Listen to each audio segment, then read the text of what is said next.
video is for worksheet 1-6 found in the class Discovering Exponents. And in this class, we are sorry, I am all tongue-tied. We are rewriting exponential equations as radicals, and then in the next worksheet, we go the other way.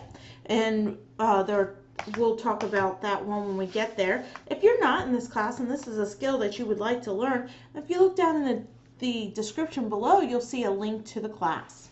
All right, let's get started. Okay, so to write this, oh my goodness, did not expect that.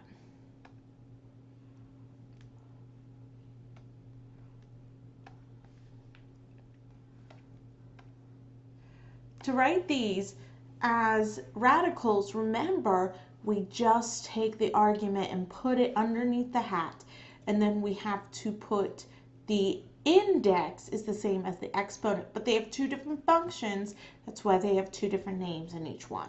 Okay, we're just rearranging the equation basically.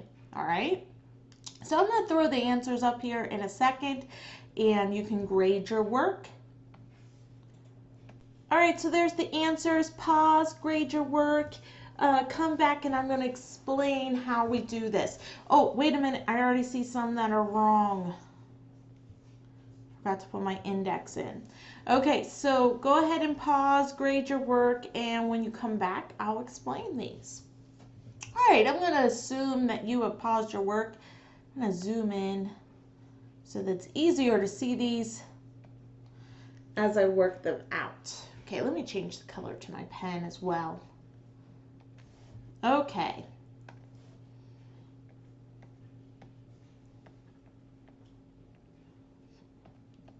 Let's work with this first set. All right, so for this first one, I got to do the opposite operation of what is here. Remember, the opposite operation of a square is a square root. The opposite, I don't want to put equals. The opposite operation of a cube is a cube root, okay? And if I ran into any quads, it would be a quad root. All right, so to get rid of this, I got to take the square root of both sides. These cancel, leaving me just with 8, and the answer is the square root of 64. So you can use that opposite operation to be able to do this. All right, so in this one we do it, and 11 equals the square root of 121. Or you could just put the square root of 121. All right, I'm going to do it to this one. Those cancel, leaving me just with 6. And I got what I do to one side. Because there's an equal sign, I've got to do it to another. And if you're in this class and you're really struggling without the algebra concepts, remember that was a prerequisite to this class. You had to understand algebra. So I usually at this point put a kind of like a crash course video of algebra in the classroom. So if I haven't, ask me to, and I'll put that video in the classroom. All right, let's do the next 3.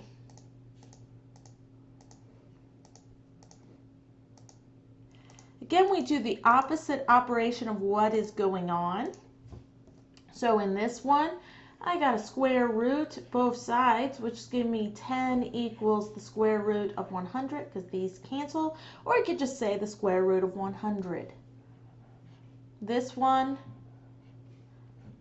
I'm going to take away that, and 2 equals the square root of 4. And this one,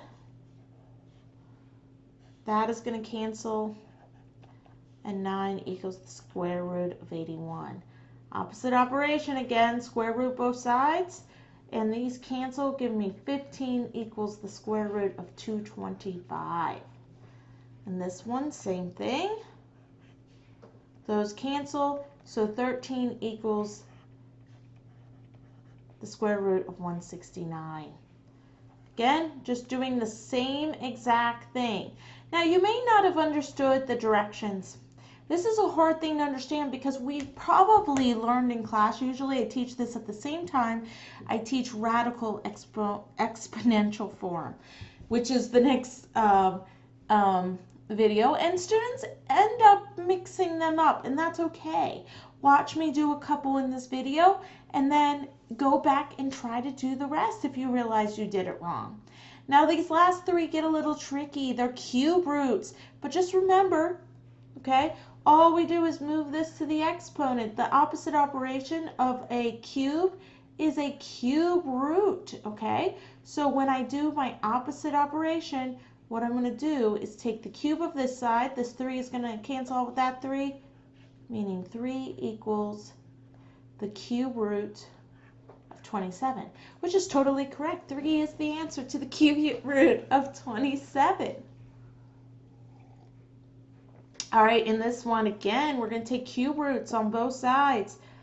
Cancel, cancel, and 5 equals the cube root of 125. So we're really learning this opposite operation. It's the opposite operation, just like multiplication is the opposite of division and adding is the opposite of subtraction. Again, here we're going to take the cube root of both sides. These are going to cancel, cancel, and 8 is going to equal the cube root of 512. All right, that's pretty awesome. I hope you got them right, and I hope if you didn't, you have a better understanding of what you're having trouble with. And let me know if you need more examples or some more help, and I'll see you guys in the next video.